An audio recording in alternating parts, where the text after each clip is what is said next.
Kenapa sih dalam dunia hipnotis itu ada istilah kaget dan bingung? Ini merupakan mangsa bagi penghipnotis aliran sesat itu. Bisa nggak dijelaskan kepada masyarakat? Jadi kenapa terkejut, kaget dan bingung itu salah satu situasi yang memang diciptakan, oleh pelaku-pelaku kejahatan itu, kan gitu. Karena menonaktifkan sebuah critical area yang dimana ketika ada perintah masuk tanpa ada analisa, tanpa ada kritik, langsung dilaksanakan manut gitu aja. Manut itu salah satu keadaan pikiran kita. Satu, mesti kaget, mesti bingung. Nah, gitu.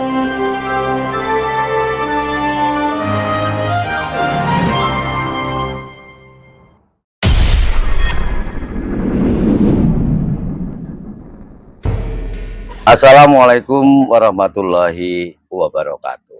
Waalaikumsalam warahmatullahi wabarakatuh.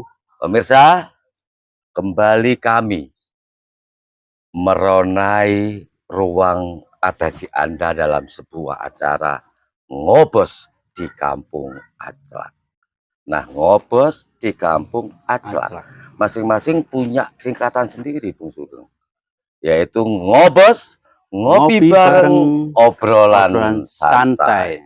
Aclak, aliansi cendekiawan lari kampung. Kita orang kampung itu harus mampu menunjukkan kreativitas kita, karya-karya kita, sama semua ide-ide, konsep-konsep secara brilian demi kemaslahatan umat. Nah, sebelum acara kita mulai, seperti biasa, ngopi dulu. Gitu. Ngopi. Biar bisa ngolah pikir. Ngolah pikir. Kita habis minum kopi itu biasanya penyar langsung itu. Nah, pemirsa, saya masih ditemani oleh Master Sugeng Setiawan, ya ini sosok yang multi talent tentunya ya, selain sebagai advokat tapi juga piawai dalam dunia hipnoterapi. Kami akan melanjutkan tentang bahayanya hipnotis yang disalahgunakan oleh orang-orang yang tidak bertanggung jawab. Biasanya ini digunakan untuk sebuah kejahatan, betul, betul. Ya, betul. Nah, pada awal kami sudah sebelumnya kami sudah membahas soal jenis-jenis dan cara kerjanya pikiran ya. Bagaimana ternyata orang yang terhipnotis itu adalah korban orang-orang penghipnotis. Betul. Hanya alirannya hitam, disalahgunakan kan begitu. Baik, dalam dunia hipnotis ternyata memang banyak ragam yang bisa kita kenali tentang ciri-cirinya. Nah, salah satunya ini momen yang kerap kali terjadi dan menimpa bagi orang-orang yang paling mudah untuk dipengaruhi melalui kinerja hipnotis ya. Betul. Di antaranya kaget, terkejut, dan bingung. Nah, ini tentu masyarakat bertanya-tanya nih, apa sih yang dimaksud dengan kaget, terkejut, kemudian bingung. Ini biasanya ini menjadi mangsanya kaum hipnotisme yang aliran sesat. Nah, ini. Nah, oke. Kita akan tanyakan dulu kepada Bung Sugeng, sang master dunia hipnoterapi. Bung Sugeng, kenapa sih dalam dunia hipnotis itu ada istilah kaget dan bingung? Ini merupakan mangsa bagi penghipnotis aliran sesat itu. Bisa nggak dijelaskan kepada masyarakat? Oke, pemirsa, kita kembali lagi untuk melanjutkan penjelasan. Kita kumpas tuntas sampai habis biar masyarakat Banyuwangi khususnya paham. Masyarakat umum ini. Masyarakat umum. Jadi kenapa terkejut, kaget dan bingung itu salah satu situasi yang memang diciptakan, oleh pelaku-pelaku kejahatan itu, kan gitu. Karena menonaktifkan sebuah critical area yang dimana ketika ada perintah masuk tanpa ada analisa, tanpa ada kritik, langsung dilaksanakan manut gitu aja. Manut itu salah satu keadaan pikiran kita. Satu, mesti kaget, mesti bingung. Nah, kita bahas dua item ini yang sering digunakan oleh pelaku-pelaku kejahatan, Bung. Oke, oke. Nah, contoh kita awali lagi, kita ulangi lagi. Ketika pemirsa ada telepon tiba-tiba, anak ibu, anak bapak kecelakaan, langsung kaget. Kaget, di situ ada bingung. Apa yang harus saya lakukan? Dia berupaya mencari fakta dalam pikirannya. Ketepatan anaknya di Surabaya. Wah, cocok iya ya anak saya. Ini bingung ini. Nah, ketika dalam keadaan bingung itulah si pelaku akan memasukkan lagi sugesti-sugesti yang sangat merugikan kepada calon korban, Bung. Salah satunya biasanya minta uang, minta transferan pulsa, dan macam-macam itu biasanya. Itu biasanya. Oh gitu ya. Oke. Artinya di sini momen seseorang itu kaget, terkejut, lalu bingung. Ini memang yang diharapkan oleh seorang penghipnotis aliran sesat. Betul, ya. betul. Oke. Sekarang gini, bagaimana seorang penghipnotis sesat ini memperhitungkan pertama ini ya, objek calon korban, kedua situasi, ketiga kurun waktu atau waktunya. Bagaimana mereka cara bisa mengetahui itu? Oke, pemirsa. Jadi pelaku-pelaku hipnotis yang jarak jauh itu sebenarnya sudah mahir, sudah dia itu pinter menganalisa sebuah bahasa, walaupun hanya lewat suara-suara lewat via telepon. Orang kaget, gitu, dan orang bingung biasanya. Ya, ini sedikit aja saya kasih bocoran. Dalam memberikan keterangan atau informasi biasanya itu terputus-putus. Nah, apalagi ada suara-suara intonasi dari napas kita itu nggak teratur. Ya sama dengan ketika orang emosi, Bung. Orang emosi kalau ngomong pasti bingung, nafasnya tidak teratur. Orang-orang pelaku hipnotis jarak jauh itu sudah sangat mahir mempelajari keadaan itu. Cukup dari suara, dari desak napas. Nah, kapan waktunya itu akan digunakan? Dia, pelaku, akan selalu menggiring si pelaku ke ATM atau ke counter. Itu selalu dipandu terus. Biar keadaan bingung dan kaget ini tadi tidak naik menjadi sadar. Memang dibuat bingung terus sampai mencapai tujuan. Nah, ketika sudah transfer, sudah kirim pulsa, baru gitu. Operasi pelaku pasti berhenti di situ. Dan di situ berapa menit kemudian atau berapa jam kemudian korban pasti sadar di situ. Ya gitu ya. Setelah sadar udah baru menyadari ada sesuatu yang hilang. Ada sesuatu yang sangat merugikan bagi korban gitu. Tapi begini, Bu Sugeng. Kerap kali orang yang menjadi korban itu dikenali identitasnya, kebiasaannya, karakternya dan lain sebagainya. Sang penghipnotis yang ketika melalui telepon mengirim gelombang suara itu, dia seolah-olah memahaminya dengan ibarat dalam film itu dengan dia peran melalui dialog yang seolah-olah sedemikian rupa rekayasanya ya, dan tampak berkarakter.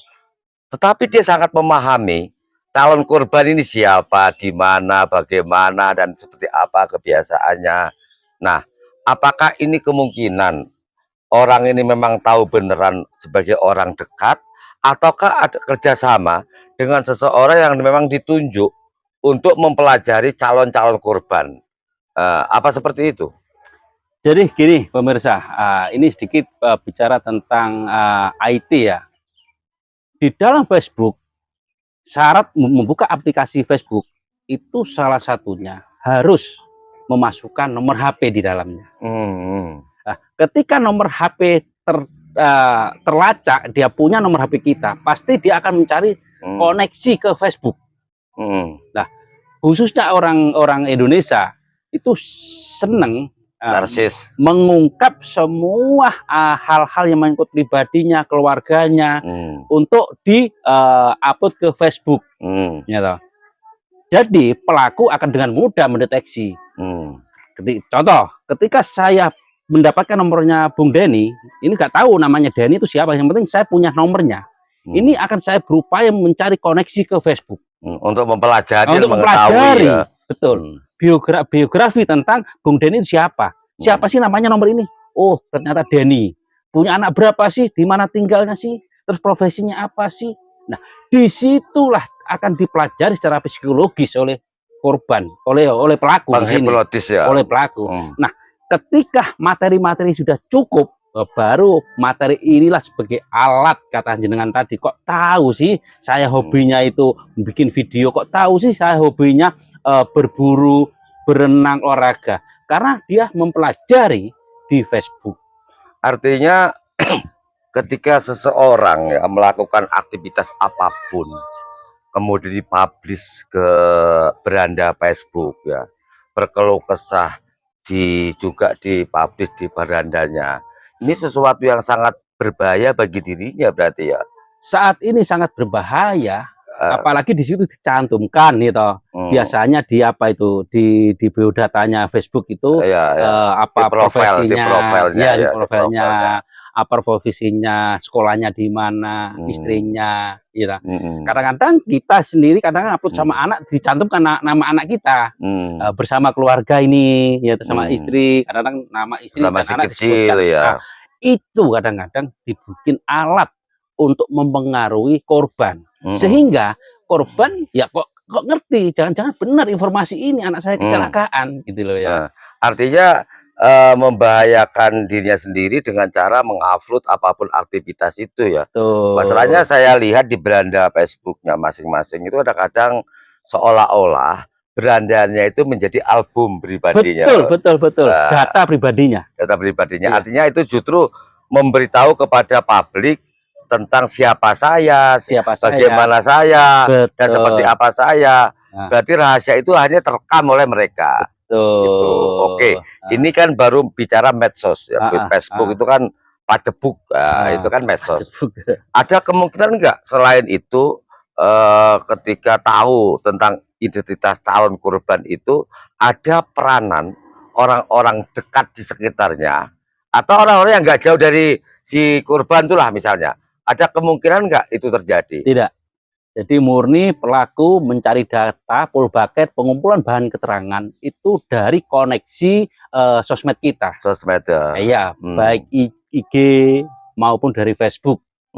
Jadi tidak ada itu orang yang memberikan tahu, tidak. Murni memang orang-orang hidupnya di dunia sosmed. Jadi dia paham tentang aplikasi-aplikasi sosmed. IT ya. IT. Jadi pemirsa, ternyata ini ya salah satu cara yang paling efektif dilakukan penghipnotis jahat itu justru mencuri data dari aktivitas terutama beranda di medsos ya, di akunnya masing-masing. Nah, artinya seperti yang sering kita baca, Bung Sugeng ya, itu titip anulah foto-foto saya sebagai album kan itu. Kadang-kadang juga saya sedang ada di Bali, misalnya. Artinya rumah ini kosong.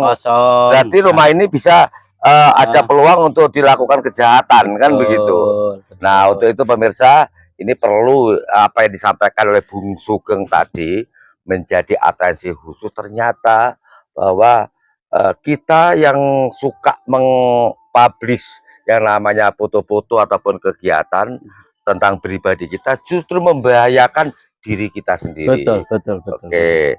Terus selain itu apalagi yang bisa dilakukan seorang sang penghipnotis untuk lebih bisa memahami lebih dalam lagi, kemudian menguasai tadi kan sebutkan bisa telepon, nomor telepon diketahui, kemudian karena cantum ada di Facebook ya kan, terus foto-foto kegiatan semuanya. Selain itu ada nggak mungkin? Zaman sekarang apa sih yang sulit? Katakanlah saya, nah, ketika saya jadi pelaku hipnotis yang kata Bung Denny aliran hitam sesat, saya cukup ya di Facebook mencari teman Banyuwangi atau mencari teman Surabaya, itu akan muncul di situ, gitu. Korban-korban kita, calon-calon kita di daerah mana sih yang akan kita jadikan korban? Cukup di situ. Nah, di situ kan ada nomor HP di situ. Jadi mereka itu ngacak sesuai kemauan, karena di zaman IT saat ini tidak ada batas, ruang dan waktu itu tidak ada. Paling mudah, Bung, itu Bung saat ini. Gitu. Oke. Ya, mungkin gini ya, artinya pemirsa ini harus betul-betul hati-hati ya, Betul, hati-hati. Ternyata jangan sampai kita bermain medsos betul, justru hanya untuk membahayakan diri kita sendiri. betul, betul. Ini penting banget. Oke, Bung Sugeng, sebelum saya akhiri mungkin ada pesan buat masyarakat ya. Eh, Berhubung kita kan saat ini berada di Kampung Aclak ya, Acelak, milih lokasi di kedai kopi kedai dan jamu Sutil Sutil. ya di Kecamatan Giri Banyuwangi. Silakan ada pesan mungkin buat masyarakat yang tadi disebut oleh Bung Sugeng, ternyata bermedsos ria itu juga membahayakan diri sendiri jika mengumbar identitas kita di publik. Monggo. Oke, pemirsa, ini hanya tip. Ini tadi sudah disampaikan, tidak selamanya indah ketika kita mengupload kegiatan kita, bahagia kita bersama orang tercinta di sosmed. Kadangkala kebahagiaan itu menjadikan malapetaka, kan begitu. Betul. Terus selanjutnya untuk mengantisipasi pelaku-pelaku kejahatan sosmed semacam itu yang kita bahas tadi, seperti telepon, itu langsung kuasai diri pemirsa dengan tenang, matikan.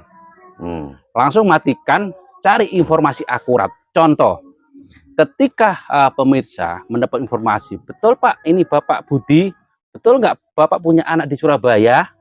Mungkin kok dia tahu, mungkin berapa hari kemudian itu jenengan pemirsa itu memberikan ngupload video, alhamdulillah itu anak saya sudah diterima di Universitas Surabaya ya.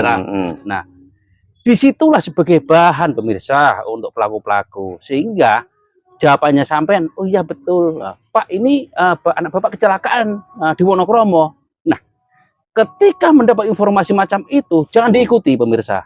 Kuasai diri dengan tenang, matikan HP. Cari informasi akurat. Bagaimana caranya? Cari informasi anak saya ke Surabaya kemarin sama siapa sih? Ya toh? Atau mungkin ketika sudah kos, tentu Bapak Ibu punya nomor ibu kosnya, Pak kosnya, telepon langsung. Nah, ini antisipasi berikutnya. Untuk melacak benar tidaknya ya. Jadi ketika ada telepon kayak gitu langsung matikan HP. Nah, tapi Bapak Ibu jangan diam, cari informasi yang akurat. Jangan kepada orang itu, ya, cari informasi kepada pihak-pihak yang mungkin mengetahui. Mungkin anak saya kos dengan namanya si Rudi, telepon si Rudi, kan begitu. Betul Rud, kecelakaan. Nah, begitu ya. Ini satu. Ketika ada telepon masuk yang membuat kaget dan bingung pemirsa, langsung matikan. Atau bisa salah sambung kan begitu. Atau bisa salah sambung, tapi habis itu lacak. Mati ya, untuk mengetahui yang sesungguhnya ya. Terus yang kedua, kaget. Nah, ini yang terjadi biasanya yang langsung kontak. Pelaku hipnotis langsung kontak. Ingat pemirsa, ketika pelaku mau mengerjai korban-korbannya di tempat umum, biasanya mereka mempelajari dulu, Bung. Mempelajari dulu. Contoh, mungkin di terminal, orang ini, pelaku itu sudah ngawasi pemirsa, ya toh, mengawasi, mengikuti terus menganalisa, mengikuti gerak-geriknya korban ini. Sejauh apa sih orang ini? Ya toh. Oh, wong iki tadi saya lihat berapa kali ya toh, di musola, tak lihat sholat, oh berarti orangnya religius, kan begitu. Nah, itu dipelajari gerak-geriknya. Nah, ketika waktu yang tepat, ya toh, dia akan mendekat. Mendekat tanpa sepengetahuan pihak korban, Bu. Nah, mendekat biasa langsung ditabok. Tes. Terkejut lah. Nah, ketika ditabok pasti kaget, terkejut. Ketika terkejut itulah ya langsung dimasukkan sugesti. Terkejutnya kenapa? Siapa sih? Sementara pelaku-pelaku hipnotis itu yang langsung kontak itu biasanya sok kenal, sok dekat. Nah, loh, Bung Denny, gimana kabarnya? Kok lama gak ketemu? Berapa bulan kemarin kan kita ketemu. Loh, Bung Denny bingung ya. Ini siapa? Sudah kaget, gitu. Ini siapa? Ditambah bingung lagi. Dia kok sepertinya kenal banget sama saya. Ketika pikiran kita berupaya untuk menganalisa informasi itu, ini kan bingung, Bung. Langsung dimasukkan informasi, Bung Denny kok jamnya baik, ini ketepatan saya nggak punya jam. Itu tadi pemirsa, ketika kaget dan bingung, critical area tidak berfungsi. Nah, masuklah sugesti untuk merugikan pihak korban. Sehingga apa yang diminta tanpa dianalisa, tanpa dikritik, itu langsung diberikan tanpa sadar. Ya, semacam itu kerjanya ya. Bagaimana cara menangkalnya? Ketika Bapak Ibu atau pemirsa semuanya, nanti kita bahas sendiri. Oh gitu ya. Kita bahas sendiri nanti ya, yang cara menangkal. Cara menangkalnya. Cara menangkal hipnotis bagaimana kita bahas sendiri. Oke. Mudah-mudahan sedikit ulasan tadi dari Master Sugeng Setiawan tentang hipnotis ini bisa memberikan manfaat positif tentunya. Ya, kita akan nantikan juga kehadiran kami akan membahas tentang bagaimana cara menangkal hipnotis. Ini penting banget, masyarakat harus kita kasih wawasan yang sedemikian rupa supaya benar-benar mereka ini tidak jadi korban gitu loh. Oke. Tadi yang bingung tadi sudah kita beri solusi Bung ya, ketika dapat dari HP. Sekarang nantikan next ya. Bagaimana kita mengantisipasi hipnotis yang tiba-tiba orang ditepuk tangannya. Nah, ini nanti ada antinya. Ulasan khususnya. Terkait ulasan khusus ini ada pesan Bung Sugeng. Ono demit ning banyu bening. Besok bakal ketemu maning. Gitu. Salam budaya berbasis kearifan lokal. Wassalamualaikum warahmatullahi wabarakatuh. Terima kasih Bung Sugeng. Kita ngopi lagi dulu Bung Sugeng.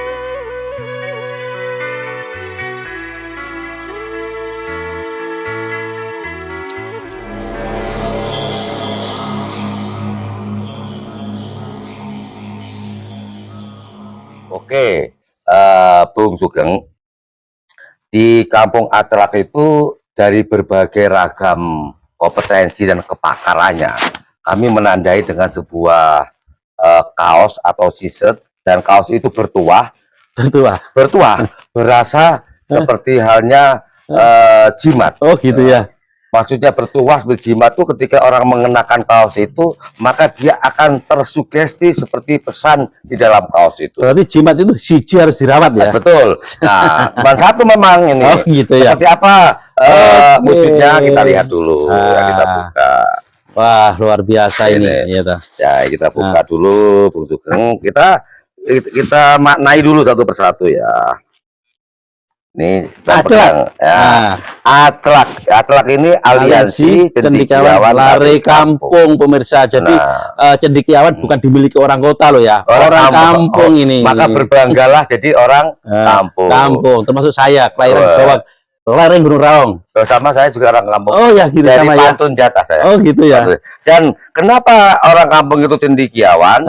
Maka akan ditonjolkan sebuah pesan. The power of villager. Artinya kehebatan orang-orang kampung. Betul. Nah, di Kampung Atlak ada tradisi tadi turun-temurun. Kita balik namanya. Oke. Apa ini? Ya, ngobos. Ngopi bareng, obrolan santai. Untuk bisa ini kan semacam tradisi bagaimana orang berolah pikir itu melalui ngobos. Ada pesan di sini. Belajar, berlatih, dan berkarya nyata. Wah, jadi luar biasa. Belajar dulu, berlatih, baru nyatakan karyanya ya, nyata ya, yang bermanfaat. Dengan demikian, Bung Sugeng, orang mengenakan ini di sini karena aliansi cendekiawan lari kampung. Secara otomatis ketika mengenakan dia akan tersugesti menjadi seorang cendekiawan. Wah luar biasa. Oke, jadi seperti itu. Oke, ini untuk Bung Sugeng penanda sebagai orang pakar kemudian hipnoterapi kan begitu. Terima kasih pemirsa, ini sebuah kehormatan bagi saya yang mana ini langsung diberikan oleh Bung Denny. Saya disematkan ini kostum kebesaran sebagai tanda bahwa orang kampung itu ternyata cendekiawan juga. Orang hebat. Orang hebat termasuk saya yang dipilih oleh Bung Denny. Oke, untuk saat ini sampai terpilih. Untuk saat ini ya. Karena kepakarannya. Oh gitu ya. Untuk Anda Bung Sugeng, untuk pamitannya itu ada sendiri di Kampung Atlak itu. Ya.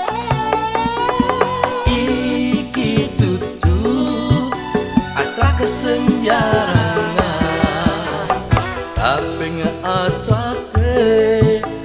cendekiawan iki tutu kampung senjarangan taping kampunge wong cendekiawan